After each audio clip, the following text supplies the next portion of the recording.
To speak about drugs, metabolism. It is part of the pharmacokinetics, what the body do to the drug, absorption, distribution, metabolism, excretion. Let's speak simple. For a drug to be easily absorbed by the body, it needs to be lipophilic. So we give a drug that's lipophilic. This is the GI tract. It got absorbed, it enter into the portal circulation, where after that he will be met in the great one and only liver. Fuck. Okay. Fuck.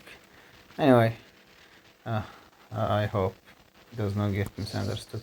So, a lipophilic drug will be easily absorbed but very difficult to be excreted because a lipophilic drug can easily cross cell membrane. It will be easily absorbed and it will be very difficult for it to be excreted from the kidney, because when we want to excrete it, it will get reabsorbed in the kidney. Who will prevent that? Our Superman, the liver, will not allow that to happen. This is hand, this is fist, he's superhero. He does like couple hundred chemical change in the body. So when a patient has renal failure, there is hemodialysis. When a patient have heart failure, when he has a respiratory failure, there is extra corporal pulmonary, I don't know what. We can replace the heart, we can replace lung, we can have artificial kidneys for a certain amount of time, definitely, but nobody has ever discovered a way to replace the meticulously complicated liver. So what the liver will do is change this lipophilic substance into hydrophilic substance so it can get excreted. Hydrophilic substances are easier to be excreted, so this lipophilic substance it will enter phase 1 metabolism done by the famous cytochrome P450, which includes oxidation, doctor's handwriting, reduction, and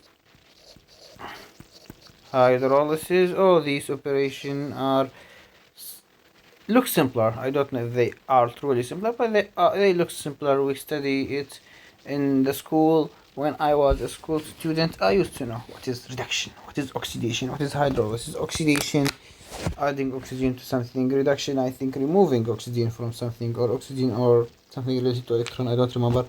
Hydrolysis, I think it is to, I don't know if it is to add hydrogen or to melt something, but we had that at our primary school, at our high school.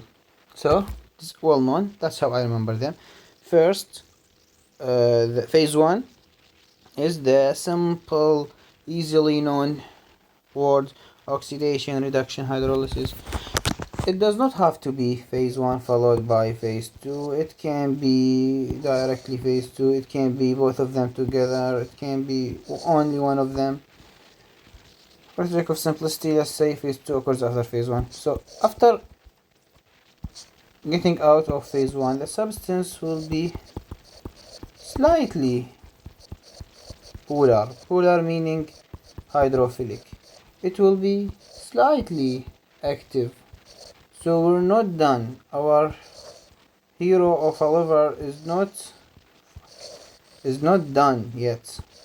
We need to have them in phase 2 reaction, which is also called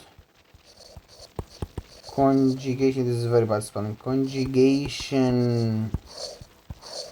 It is called, even N is missing. It's called the conjugation reaction, which is sulfation, glucosinolidation. God, I'm ashamed from my spelling, but don't have enough attention to focus on that. Acetylization,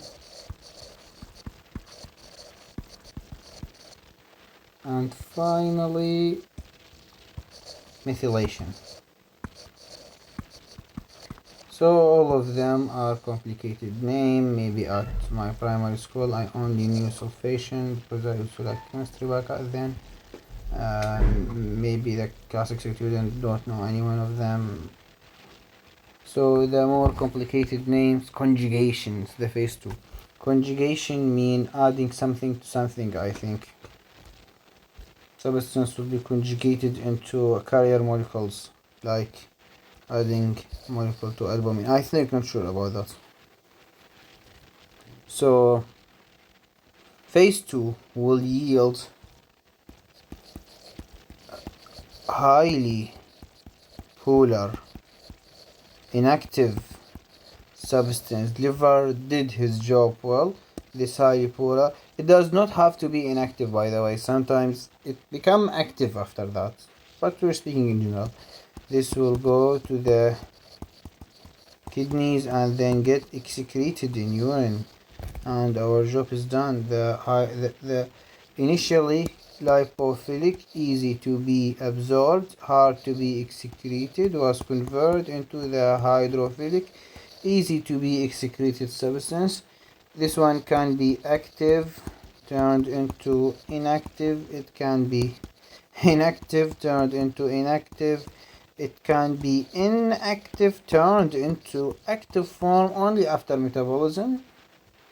So, but as a general rule, they tend to teach us that it is mainly active turned into inactive, but it can be the opposite. Can be active turned to active. Why not? It's not a constant, I think. Not sure, but it makes sense to be like that.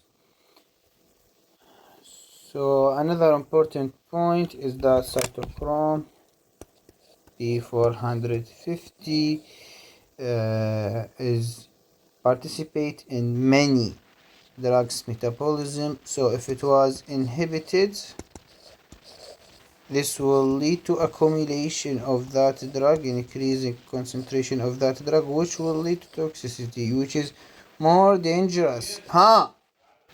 Sorry for that interruption. Which will be more dangerous than the activators. We need to memorize inhibitors and activators. Also, an important point is that phase 1 reaction get inhibited in elderly. Cytochrome P450 is important at a lot of drug-drug interaction. For example, we are giving patient a drug that is metabolized by P450, but it does not modulate, does not neither increase nor decrease its rate of action, but it is absorbed by it. Now we gave him drug 2 that downregulate P450. This drug will interfere with the drug 1, causing an increase in its rate, in its concentration in plasma, because we decrease its excretion. So an important point that I missed mention, after it become hydrophilic substance, it may get into the serum, the plasma, get excreted by kidneys in urine, or it may be conjugated into the bile to be excreted by with the feces. Sometimes this conjugated substance get metabolized for the second time by the gut flora into also unconjugated lipophilic substance, again ruining what the liver did. So this will get reabsorbed by the GIT again, and then they will go to the liver again. I want to draw it so I don't get that problem. And then the liver will make a conjugation again. This is what is called the hepatoenteric circulation, which is also crucial for maintaining certain medication dose at our circulation. So sometimes an antibiotic that eliminates gut flora will interfere by this way. This is a very common method to get unwanted pregnancy. A female who's on contraception come to your office, your clinic. You give her antibiotic. This antibiotic will disturb her gut flora. Her gut flora will not do this unconjugation stuff, will not turn the hydrophilic conjugated substance that was created by the liver into its original lipophilic form, so it will not be reabsorbed again, so its concentration in plasma will be decreased, so the unlucky female will get pregnant. This is just to name an example.